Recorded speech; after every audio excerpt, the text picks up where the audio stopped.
pokoknya duit gue hilang setengahnya lah di saham itu. Jadi apa yang udah kumpul sampai titik itu setengahnya hilang. Kalau nggak masih, ini saya tawarin buat pegang nih toko satu gitu.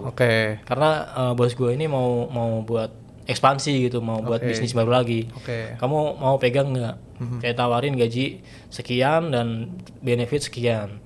Karena di penawarannya nggak masuk, kan gue gaji double digit kan, ditemin kan. Nah di Kengdal cuman segitu doang, jadi gue menolak secara halus lah.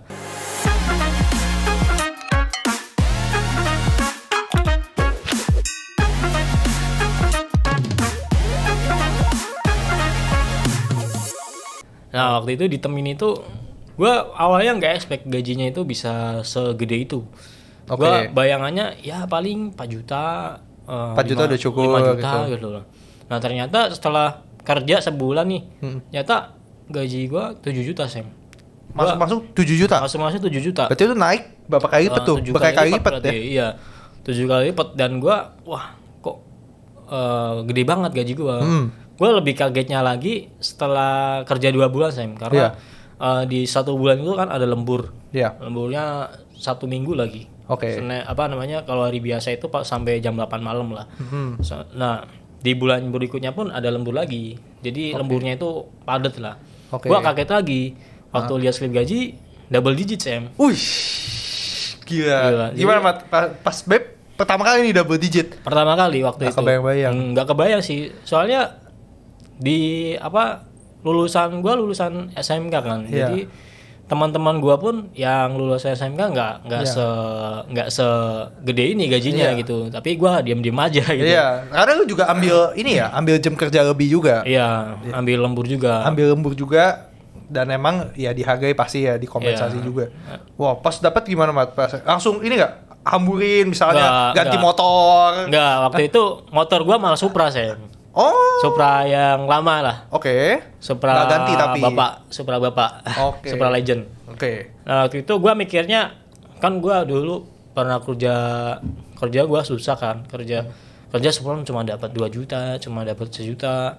Dari situ gue mikir, nih gue mumpung bisa dapetin double digit, gue kenapa enggak untuk sisihin sebanyak-banyaknya yang gue bisa sisihin gitu. Waktu itu gue mikirnya gitu. Karena unik sih Mat, kebanyakan orang kan maksudnya kalau ya ibaratnya pendapatannya meningkat, biasanya lifestyle ikut meningkat nih. Tapi lu di situ di titik itu nggak kayak gitu. Nggak kayak gitu, karena gue pernah merasakan sulitnya cari kerja Sam. Beda sama teman gue ini satu kosan, dia udah terbiasa hidup cukup lah istilahnya, hidup cukup dan dari keluarga yang cukup juga. Jadi ketika dia dapat nih banyak, gua habisin aja. Terus kan bulan depan masih dapat lagi kan, double digit banyak loh. Lagi. Double digit lagi. Gitu. Jadi dari pengalaman juga sih Sam. Gitu. Oke. Terus setelah itu gimana Mat? Dapat double digit, sebagian lu sisihin. Nah waktu itu invest atau enggak, cuma mikirnya nabung aja dulu gitu. Nah karena gua dapat segini banyak, gua mikirnya ini mau diapain gitu. Wah ini mau buat apa ini? Juga gua di sisi lain kirim juga kan ke orang tua gitu. Sisihin berapa untuk orang tua, berapa buat nabung, berapa buat kehidupan gua sehari-hari gitu. Nah gua mikir waktu itu, wah ini duit mau diapain ya? Jadi gue kepikiran pertama itu buat bikin kos-kosan Sam. Kos-kosan? Ya. Kenapa tuh Mat? Karena gue ngelihat di dekat, kan gue ngekos kan, gue mikir, wah gue hitung 10 kamar, 10 kamar gue bayar 500.000, gue dapat 5 juta dong per bulan. Berarti setahun 60. Iya setahun 60 dong. Wah ini nggak ngapa-ngapain bisa dapat uang gitu. Nah dari situ gua kepikiran tuh bikin kos-kosan. Nah setelah gua pelajarin, ternyata bikin kos-kosan nggak murah sayang. Nggak murah waktu itu. Kalau di kampung murah, tapi siapa yang mau ngekos gitu kan? Nah kalau di Jakarta lebih murah lagi, lebih mahal lagi. Jadi gua berpikir, wah ini kayaknya nggak bisa deh. Tapi lucu ya, berarti emang dari awal di dalam darah lo emang udah ada perasaan ya ini harus entah dipakai lah buat misalnya buat bikin kosan lah supaya ngasilin gitu setidaknya. Ya karena kerjaan gue itu memang bisa dibilang berat lah. Jadi posisi gue itu operator waktu itu ditemuin. Jadi kerja gimana tuh? Kerjanya itu gue di bagian machining Sam. Machining. Jadi gue kan ditemuin Suntar 1 kan. Suntar 1 itu productionnya engine doang. Nah di divisi engine itu ada machining. Jadi untuk jadi mesin itu kan berawal dari blok-blok aluminium, blok-blok besi gitu kan. Nah, gua kebetulan di divisi ini cylinder head. Jadi itu aluminium yang diproses buat mesin atasnya itu. Dari kotak-kotak balok-balok jadi ada bentuknya ada nanti. Ada bolong-bolongnya gitu. Nah, gua di posisi itu tuh kalau di machining itu paling berat, Sam. Paling berat itu tingkatannya di cylinder head, machining, cylinder block. Kalau cylinder block itu kan besi gede gitu, Sam. So gini lah. Besi gede, terus cylinder head ya kira-kira setengahnya lah. Kurang lebih 20 kilo lah. Nah, prosesnya itu kan untuk jadi dari blok ke yang hampir jadinya itu ada banyak proses kan, melewati mesin-mesin. Potong dulu. Nah, kerja gue itu dorong tuh mesin, Sam. Dorong tuh kotak-kotak itu. Masih manual, harus semi ya? Semi manual, tetap harus gue dorong ke mesinnya. Jadi mesinnya itu satu line ini kan cylinder head nih. Nah, cylinder head ini ada bagian raw sampai semi, terus semi sampai finish gitu. Nah, gue di bagian raw-nya. Jadi untuk menjadi raw ke semi produk itu harus melewati beberapa mesin. Jadi ada banyak lah mesinnya. Dan lu pegang salah satunya di sini. Salah satu pos. Bilangnya pos. Jadi per pos itu ada beberapa mesin. Ada yang 8 mesin, ada yang 10 mesin gitu. Dan jaraknya pun dari mesin per mesin itu 1 meter, Sam. Nah, jadi kan karena semi manual gua dorong dong. Dorong. Jadi di mesin ini ada cylinder head. Dorong keluar. Nah, jadi bentuknya Terus dorong lagi gitu. Karena lu yang di pos ini gitu. Ya, dorong lagi ya muter gitu aja. Sehari itu bisa sekitar kurang lebih 350-an unit lah. Jadi gua seharian itu bisa muter 350 kali muter? Ya, waduh. Kalau dikali juga. Kalau muter satu ini kan 1 meter kan. 10 mesin. Terus nggak enteng juga. Iya, nggak enteng juga. Nah, di situlah gua berpikir, wah gua kalau kerja gini terus kalau ntar sakit gimana cari duitnya gitu. Nah, dari situ gue udah mulai mikir. Nah, itu tadi bikin kos-kosan. Nah, cuman kos-kosan ini kan gue mikirnya nggak bisa bikin lah. Karena kan nggak masuk. Karena kan mahal kan untuk beli tanahnya aja berapa? Udah miliaran kan. Bangunnya berapa? Sedangkan yang gue bisa sisihin kan berapa kan? Hitungannya nggak masuk lah. Nah, jadi gue beralih ke instrumen yang lain gitu waktu itu. Nah, waktu itu kan gue masuk Temin itu 2018. 2018 lah. Nah, April 2018 April. Jadi selang beberapa bulan tuh gue mikir tuh, gue kalau nggak bikin kos-kosan mau ngapain gitu kan buat duitnya ini. Nah, waktu itu gue ngelihat teman gue, jadi pas istirahat kan pasti ada nongkrong lah. Pas makan nongkrong, teman gue tuh ngelihat ijo-ijo itu RTI. Ya, RTI waktu itu. Gue tanya, lu lagi ngapain lu? Oh, ini saham gitu, gini. Oh, ajarin gue dong gitu. Nah, waktu itu memang gue belum istilahnya belum begitu mengenal apa saham gitu di 2018. Nah, setelah gue pelajarin, memang untuk gue masuk ke saham ini kan memang pendekatannya salah waktu itu. Buat pelajarin nih saham gitu. Waktu itu memang kalau teman gue ini kan trading kan. Jadi gue pelajarin lah itu trading waktu itu.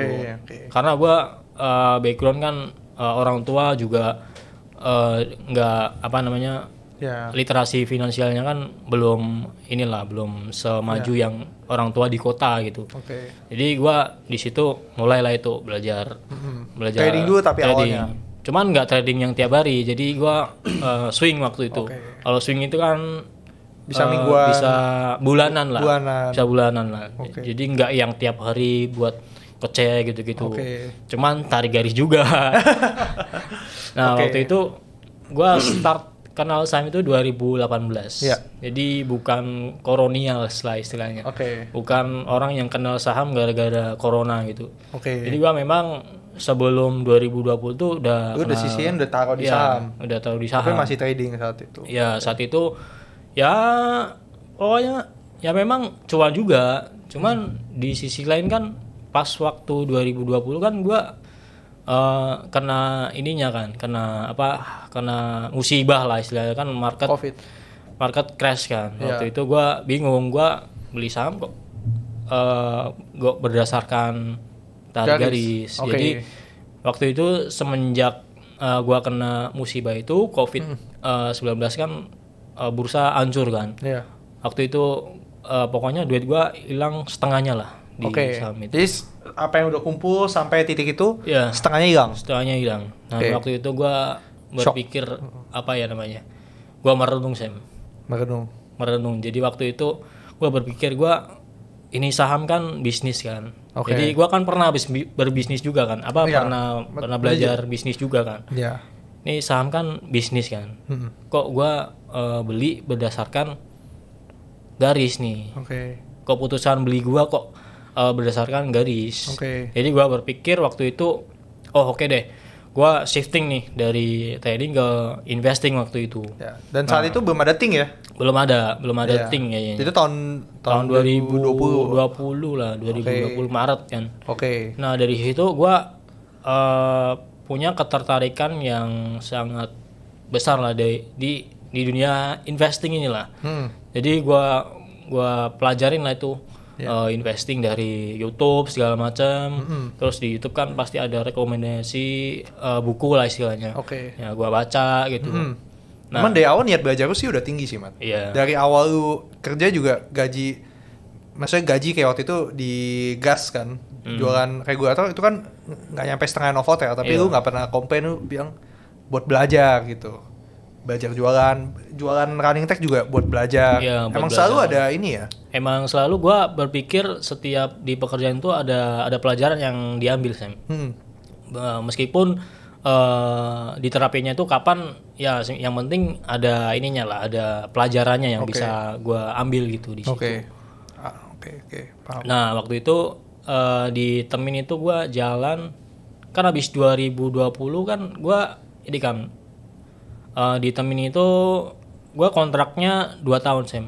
Jadi 2018 sampai 2020 berarti. Sampai 2020 aslinya gue habis kontrak nih. Di pas Covid lah. Nah, cuman beruntungnya gue waktu itu ada perpanjangan kontrak, Sam. Jadi di Covid itu gue berpikir, loh, kenapa gue kenapa gue diperpanjang nih? Gue berpikiran, wah ini kinerja lu bagus nih. Dia lu di maintain. Gue berpikiran ada chance untuk gue jadi karyawan tetap gitu waktu itu. Saat itu belum posisi ya? Masih kontrak? Itu belum, masih kontrak. Jadi kontraknya itu 2 tahun, kalau perpanjang itu setahun. Nah, terus level berikutnya kalau misalnya lanjut, lu bisa jadi karyawan tetap? Ya. Emang goalnya awalnya ke situ? Ya, awalnya ke situ. Nah, cuman setelah setahun itu, kan di setahun itu kan gue belajar lah istilahnya. Di investing gitulah sejak 2020. Belajar sendiri belajar sendiri dari cari buku. Sini sana. Ya. Nah, waktu itu memang ketemunya yang gua struck itu Pak Dodi yang di YouTube itu. Nah, di situ ya gua pantengin aja Pak Dodi waktu itu. Nah, di selama setahun itu gua hampir nggak kemana-mana, Sam. Di kos-kosan itu setelah kerja ya belajar gitu. Setelah kerja belajar, 1 minggu pun weekend belajar gitu. Ini belajar sambil kerja ceritanya? Ya, sambil kerja di setahun yang lanjutannya itu. Karena itu Covid ya, tahun 2020 berarti kan nggak ada lembur dong, Mat. Ya nggak ada lembur. Karena awalnya biasa kan lu kan pakai Sabtu Minggu buat lembur, ya, tapi kali ini nggak ada. Jadi lu pakai buat belajar. Ya, gue pakai belajar. Nah waktu itu ya belajar sampai gue belajar itu sampai gue nggak ngerti Sam, di komplek gue itu ada sport center ternyata. Gue tahu-tahu tuh kemarin. Kemarin pas keliling-keliling, wah ternyata ada sport center loh di sini. Gue 3 tahun di tempat tinggal gue, kos-kosan gue itu ternyata ada sport center. Jadi saking gue belajar itu nggak pernah keluar. Jadi ya belajar aja gitu.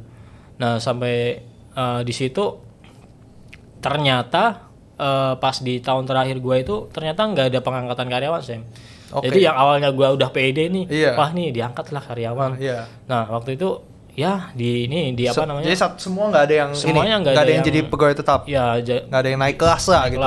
Jadi di-cut semua waktu itu. Ya udah selesai sampai di situ ditemin gitu. Ya ditemin. Tuh udah habis kontrak dan gue berpikir gue kalau kerja lagi ya umur gue udah masih bisa kan sebenarnya. Lu berarti umur berapa Mat? 21 kayaknya. 21. Masih muda Mat. Ya karena standarnya untuk di BKK di lowongan sekolah itu 20 ke bawah Sam. Jadi 21 udah nggak bisa lagi? 21 nggak bisa buat ini kan, buat kesempatan buat fresh graduate itu. Nah gue berpikir waktu itu di sela-sela di setahun itu memang gue teringat masa mantan bos gue itu nelpon gue waktu itu. Nelpon gue, masih ditemin gak gitu. Nah masih nih. Ini bos yang gas? Bukan toko. Bukan. Yang toko. Yang toko. Ya yang toko. Masih ditemin gak? Kalau nggak masih, ini saya tawarin buat pegang nih toko 1 gitu. Karena bos gue ini mau buat ekspansi gitu, mau buat bisnis baru lagi. Kamu mau pegang nggak? Saya tawarin gaji sekian dan benefit sekian. Karena di penawarannya nggak masuk, kan gue gaji double digit kan, ditemin kan. Nah di Kendal cuman segitu doang, jadi gue menolak secara halus lah. Nah, jadi ya gue bilang belum dulu deh Pak, masih lanjut ditemin gitu. Nah emang saat itu posisi masih lanjut? Masih lanjut. Masih lanjut. Tapi habis itu nggak di extend ceritanya? Iya. Nah setelah habis, kan udah habis tuh di cut semua tuh. Nah gue berpikir untuk buka usaha yang sama seperti bos gue yang di Kendal. Nah, lu mau jualan running tag juga? Ya, nah cuman kan waktu itu setelah gue habis kontrak itu kan ke Kendal kan. Nah gue belajar lagi sama sama bos gue, mantan bos gue itu. Jadi gue belajar di situ prosesnya gimana. Ya mungkin buat SOP lah istilahnya. SOP-nya gimana, terus jalannya gimana. Nah terus gue coba tuh. Kan gue mau buka, awalnya mau buka di Kendal, cuman setelah gue belajar mau marketingin ternyata udah ada semua. Udah ada produknya bos gue semua ternyata. Karena kan itu jaraknya 3 tahun nggak Sam? Jadi kan selama 3 tahun itu marketnya udah dikuasain sama bos gue itu. Nah gue kepikiran, wah kalau ini udah marketnya udah dikuasain semua, gue berpikir untuk buka di tempat lain dong. Tempat lain, cari pasar baru dong. Cari pasar baru. Nah, gue ada ide waktu itu karena bapak gue itu orang Palembang, Sam. Jadi ibu gue Kendal, bapak gue di Palembang. Nah, di bapak gue ayahnya kan di Palembang. Nah, kakek gue itu di Palembang. Nah, gue tanyain aja, ini di sekitaran situ udah ada belum gitu. Oh belum ada gitu, belum ada yang jualan. Nah gue berpikir oke lah. Kayaknya bisa nih. Kayaknya bisa lah kan, udah ada pengalaman kan. Ya udah tinggal berangkat aja waktu itu. Gue nggak berpikiran aneh-aneh lah. Gue nggak karena kan buat itu kan kalau belum produk, kalau belum pasarnya masih ada, itu pasti laku lah istilahnya. Nah jadi gue memutuskan tuh langsung ke Sumatera waktu itu. Nah waktu itu memang gue pengen coba ke Sumatera itu naik naik motor Sam sendirian. Naik motor? Iya. Nah, cuman nggak diizinin sama ibu gua. Waduh. Jadi ya udah. Kalau ibu udah ngomong nggak bisa dibantah. Nggak bisa dibantah. jadi waktu itu sempat terhalang beberapa bulan lah di Kendal itu. Oke. Jadi gua nego terus tadinya itu mau sama bapak gua, jadi boncengan gitu kalau pakai motor. Nah, cuman akhirnya ibu gua bilang kalau mau naik motor ya motornya dibawa sekalian naik bis gitu. Ya udah langsung gas waktu itu. Ya udah beli tiket bis, motornya kasih. Ini saat Covid ya? Ini kondisi pas Covid nih berarti. Pas Covid. 2021 awal. 2021 awal. 2021 awal. Nah, di situ kan ya udah pakai bis, motornya taruh bawah sih. Motor gua itu gua bawa sampai ke Palembang. Waktu itu. Kalau gua mikir kalau nggak bawa motor mau kemana-mana sulit lah. Ini masih si Supra? Bukan, karena gua mau buka bisnis ini kan. Kalau bisnis ini kan ketemu orang-orang kan, orang-orang. Masa Supra? gua waktu itu beli Vario lah, buat lebih bagus dikit. Cuman Vario-nya Vario yang bekas. Ya, buat nunjukin ya lu serius juga ya, gitu. Serius juga gitu. Ini jualannya ya oke lah gitu. Dipercaya juga gitu. Nah, waktu itu ya udah gua pakai motor di situ sampai ke Palembang. Gua ke tempat kakek gua pakai motor itu. Waktu itu pada kaget kok pakai motor gitu. Terus ya gua bilang gua pakai bis, motornya taruh bis gitu. Nah, di situ memang berat sih Sam kalau kita bikin bisnis dari awal ya. Gua udah ngerasain juga gitu waktu itu. Memang waktu itu persiapan gua itu memang gua udah siapin waktu itu buat bisnis itu duit buat bisnis gua sendiri. Terus duit buat hidup gua setahun sendiri.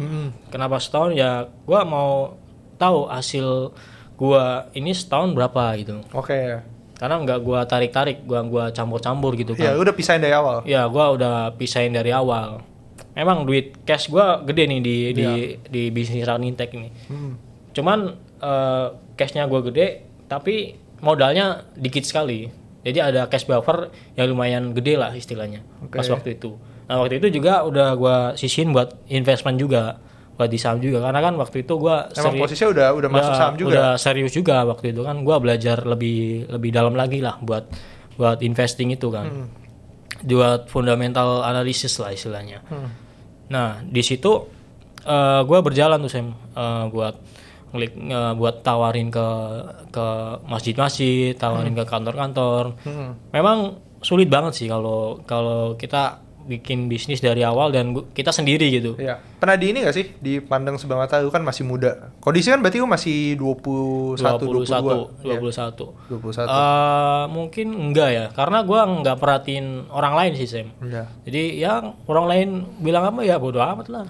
Kan gua enggak ngelakuin kesalahan. Biasa kena. Iya. Jadi berjalan itu memang lama. Nawarinnya itu sekitar kurang lebih gua jalan kan buat persiapan dan nawarin itu kurang lebih 4 bulan lah waktu itu. 4 bulan? Iya 4 bulan nawarin, persiapin buat stok-stok gitu segala. Buat SKU-nya kan macam-macam gitu. Sampai sampai gua SKU-nya itu kan banyak ya Sam. Ada yang paling gede, paling mewah, jam digital paling mewah, sama yang paling kecil waktu itu. Nah, udah nyetok tuh kondisinya. Nah, waktu itu gua kesulitan Sam waktu itu buat beli yang gede. Jadi waktu itu pokoknya gede lah sini. Kesulitan tuh susah diangkat susah bawanya. Karena gue nggak minta bantuan sama orang lain kan. Karena kan ngerepotin nggak enak lah. Tapi kalau waktu itu dipoto kayaknya jos itu. Tapi cuman kan gue bukan mau jadi motivator saya. Jadi nggak perlu foto-foto. Perjuangan dulu. Tapi nggak lama. Foto-foto tuh bagus juga. Foto-foto tuh kenang-kenangan. Lu tahu perjalanan lu dari mana, kayak waktu di hotel. Kan biasa motivator. Nih gue dulu nih. Memang tujuan gue memang waktu itu nggak jadi motivator lah, mau jadi pebisnis aja yang benar gitu. Jadi nggak gue foto. Tapi memang perjalanan emang berat sih. Kita nawarin kan waktu itu di daerah Palembang itu kakek gue itu di Banyuasin sih. Jadi Banyuasin itu kayak desa, semacam desa tapi banyak kebun-kebunnya. Terutama kebun sawit lah. Kebun sawit sama kebun kelapa. Nah, jadi saat gua nawarin itu ya ketemu jalan-jalan yang becek, jalan-jalan yang nggak bisa dilewatin juga, muter juga. Jadi kan rada sulit lah untuk menjangkau. Beda sama Kendal. Kalau Kendal memang jalannya udah bagus. Kalau Banyuasin ini jalannya masih ada yang lumpur, masih ada yang kerikil, yang jelek gitulah. Jadi perjuangan juga buat lu jualan di sana. Ya, dan waktu itu saat gua pemasarin pun gua pasang titik-titik di Google Map. Ini udah gua tandain lah istilahnya. Toko ini gitu. Enggak, target ini gua. Target gua. Sasaran gua udah gua tandain. Ini di sini. Lu mau samperin siapa udah cari-cari dulu. Ya, gua tandain. Kan kalau kita nawarin kan nggak langsung diterima juga kan. Ya udah gua tandain. Jadi sekali jalan langsung ini. Jadi petanya itu dapat lah. Jadi peta saya udah tahu nih pasarnya orang ini yang bisa lu samperin. Iya, biar efisien juga. Tandain segala udah lumayan banyak lah itu istilahnya. Gua buat tandain itu ya tujuannya buat ketika nanti buat follow up lagi gampang lah istilahnya. Nah, waktu itu setelah jalan beberapa bulan itu akhirnya laku Sam. Sekali project itu dia dapat sekali project order 2 SKU. Paling gede, jam paling gede. Sama running tag yang panjangnya itu kurang lebih 2 meter lah. 2 meter kali 20. Nah, waktu itu memang kalau buat akuisisi customer tuh lama.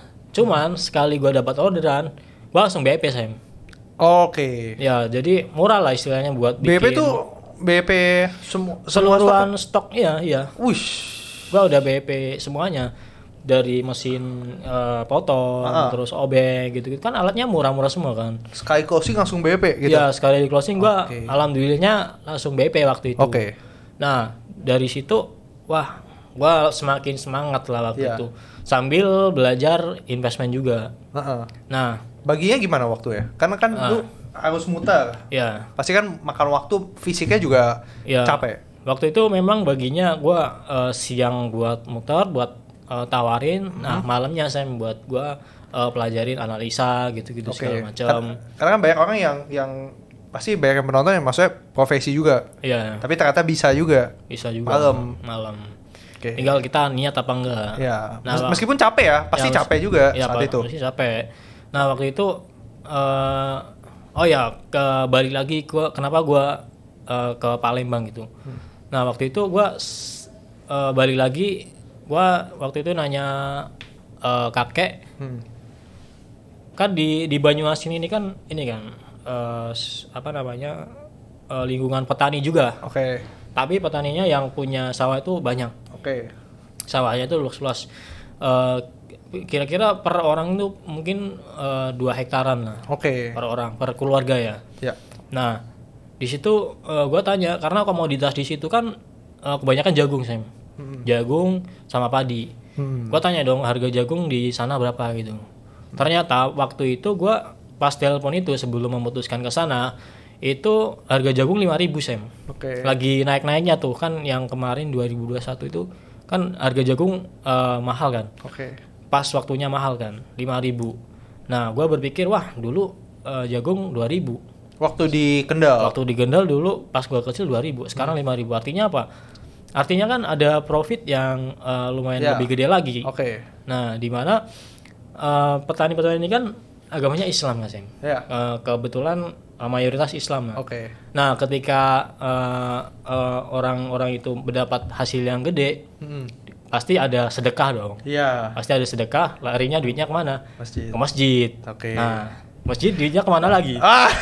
Buat interior dong. Buat bagusin dong. Nah, ya udah sikat aja sama di situ. Jadi bukan lu kesana buat tanam jagung nggak? Bukan, ada perhitungannya juga, ada pikirannya juga saya. Nggak asal hajar gitu. Iya, ini udah lihai nih. Iya. Emang sense-nya udah ada. Iya, waktu itu. Nah, setelah BEP itu ya lumayan lah, wah. Lumayan nih buat gua seriusin lagi lah gitu, sambil investment saham gua gitu. Nah, di situ ada di suatu hari ibu gua telepon Sam. Jadi waktu itu kan gua mikirnya kalau bisnis LED ini kan growth-nya ini kan pertumbuhannya terbatas kan, dari jumlah masjid yang ada di sekitar. Karena kalau mereka udah beli satu kan emang mereka bisa beli 3, 4 enggak. Tetap pertumbuhannya kan pasti ya segitu-gitu aja. Mau tumbuh lagi ya bikin produk baru lagi buat ini produk yang lain gitu. Kecuali dia punya rusak gitu, dia datang ke lagi. Tapi chance rusaknya kan lama kan. Dan gua pun kasih garansi setahun buat si masjid ini gitu. Nah, waktu itu gue berpikir untuk bisnis lain gitu, karena cash gue kan banyak nih udah kekumpul nih ceritanya. Di perusahaan, ya istilahnya gue bilang perusahaan gue lah. Nih istilahnya aja, belum ada PT juga tapi istilahnya di bisnis ini udah ada cash yang banyak. Nah, waktu itu gue mau bikin bisnis lain di ekspor Sam. Jadi gue melihat waktu ini kan waktu muter-muter ke masjid-masjid itu kan gua melihat banyak banget pohon-pohon kelapa gitu. Di jalan itu, sepanjang jalan itu pohon kelapa. Jadi gua berpikir, wah, kalau kelapa ini kan produknya dari batang sampai buahnya itu kan bermanfaat semua kan, Sam. Nah, waktu itu gua berpikir gua bisa ekspor nih buat belajar ekspor lah istilahnya, karena ada influencer lah istilahnya, buat terinspirasi gue dari situ buat belajar ekspor waktu itu. Bukan buat jadi influencer? Bukan. Bukan motivator juga. Ya kan tetap pebisnis. Ya lurus pebisnis lah, bukan yang cuap-cuap. Parah. Waktu itu memang kelapa lah istilahnya. Dari gua waktu itu ingin buat ekspor serabut kelapa waktu itu. Nah, gua ya jalan-jalan lah dari tempat gua ke pelabuhan tuh, namanya Pelabuhan Tanjung Api-Api di sana. Tanjung Api-Api Banyuasin. Nah, di sekitar situ banyak bisnis-bisnis kecil gitu. Kayak serabut kelapa, kayak kopra gitu, bikin kopra gitu, bikin minyak juga. Nah, waktu itu gua ya pengen samperin lah di sana buat tawarin buat ekspor gitu. Nah, cuman pas waktu di perjalanan itu ibu gua telepon Sam.